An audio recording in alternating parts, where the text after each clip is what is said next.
है क्या, परिनालिका। ठीक है, अब हम परिनालिका सबसे पहले तो हम यही देखते हैं कि परिनालिका किसे कहते हैं, परिनालिका किसे कहते हैं। तो देखिए हम मान के चलो कोई क्या ले रहे हैं, विद्युत रोधी तार ले रहे हैं और उसको किसी बेलनाकार वस्तु के ऊपर लपेट करके क्या बना लेते हैं, एक परिनालिका बना लेते हैं। ठीक है, जैसे स्प्रिंग के समान होती है, स्प्रिंग होती है वो एक परिनालिका की तरह ही होती है।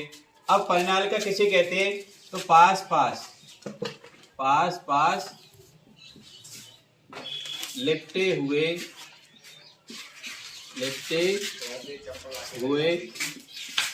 विद्युत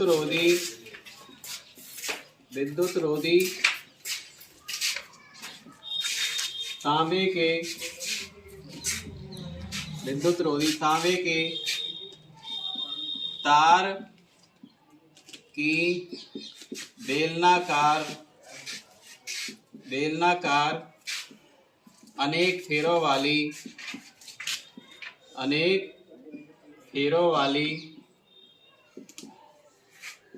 कुंडली को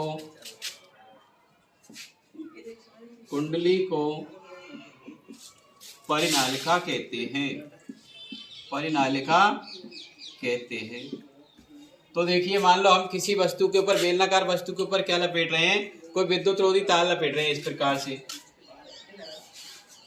प्रकार से क्या लपेट रहे हैं, विद्युत रोधी तार लपेट रहे हैं बेलनाकार। ठीक है, अनेक फेरों वाली, इस प्रकार से हम क्या लपेट रहे हैं, कोई विद्युत रोधी तार की क्या बना रहे हैं, एक कुंडली बना रहे हैं। और ये क्या है, पास पास हैं सभी। ठीक है, बेलनाकार आकृति कुंडली को क्या कहते हैं, परिनालिका कहते हैं। ठीक है, अब इसका संपर्क करा देते हैं हम किसी सेल या बैटरी से। किससे करा देंगे, सेल या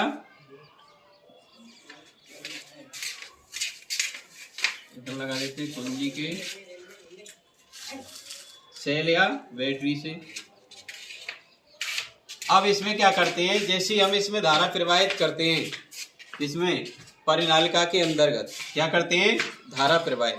तो धारा इस प्रकार से प्रवाहित होगी, इसमें ये जाएगी फिर ऊपर जाएगी। तो ये कौन सी दिशा हो रही है, दक्षिणावर्त दिशा हो रही है। हमने बताया एंटी क्लॉकवाइज, कौन सी, एंटी क्लॉकवाइज। अब इस प्रकार से इसमें धारा प्रवाहित होगी तो इसके अंतर्गत क्या है, चुंबकीय क्षेत्र उत्पन्न होगा, परिनालिका के अंदर भी होगा और बाहर भी चुंबकीय क्षेत्र उत्पन्न होगा। अब परिनालिका के अंदर क्या है, सभी जगह चुंबकीय क्षेत्र कैसा होगा, समान होगा। कैसा होगा, सभी जगह चुंबकीय क्षेत्र समान होगा इस प्रकार से। ठीक है, क्या होगा, समान। क्या है, ये परिनालिका है, इसके अंदर क्या होगा, सभी जगह चुंबकीय क्षेत्र कैसा होगा, समान और समांतर, सभी जगह कैसा होगा, समान। अब इस प्रकार से इसमें से क्या है, अब हम देखते हैं सबसे पहले तो इसमें क्या है, ये कौन सा ध्रुव है और ये कौन सा ध्रुव है। तो इस ध्रुव की जानकारी कैसे करते हैं हम, तो ध्रुव की जानकारी के लिए हम क्या लेते हैं, एक दिक्सूचक लेते हैं। क्या लेते हैं, दिक्सूचक। अब दिक्सूचक ले लिया। अब मान लो दिक्सूचक को हमने कहाँ पर रखा, इधर रखा। ठीक है, इस प्रकार से रख दिया। इसमें धारा प्रवाहित हो रही है, क्या हो रही है, धारा प्रवाहित। तो इसके इस वाले ध्रुव का और इस वाले ध्रुव का पता कैसे चलेगा, तो मान लो ये हमारा क्या है, उत्तरी ध्रुव है दिक्सूचक का। अब जैसे ही हम इसके पास लाए, जैसे ही हम इसके इस ध्रुव के पास लाए, तो इसमें क्या है, दिक्सूचक की सुई में क्या हो रहा है, विक्षेप, आकर्षित हो रही है। क्या हो रही है, इसके आकर्षित, इधर की तरफ क्या हो रही है, ये आकर्षित हो रही है। तो इससे हमें क्या पता चल रहा है, तो ये हमारा उत्तरी ध्रुव, तो इसको क्या कर रहा है, आकर्षित। तो आकर्षित कौन सा करता है, जब विपरीत ध्रुव होते हैं। तो ये कौन सा ध्रुव होगा, नॉर्थ। कौन सा होगा, ये साउथ ध्रुव होगा। कौन सा होगा, साउथ।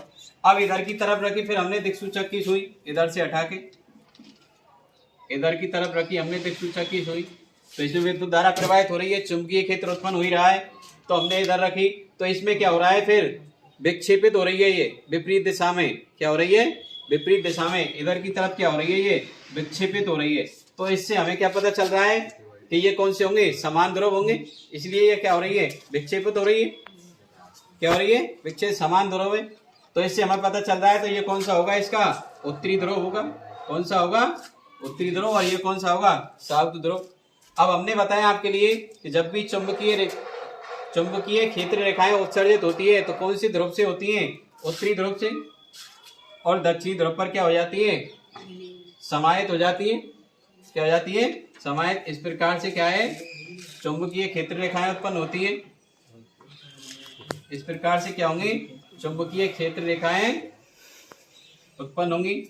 ठीक है, तो अब इससे हमें क्या पता चल रहा है? इससे क्या स्पष्ट हो रहा है? मान लो हम इसमें क्या है, धारा की दिशा को बदल देंगे तो चुंबकीय क्षेत्र की दिशा भी बदल जाएगी। चुंबकीय क्षेत्र की दिशा भी बदल जाएगी।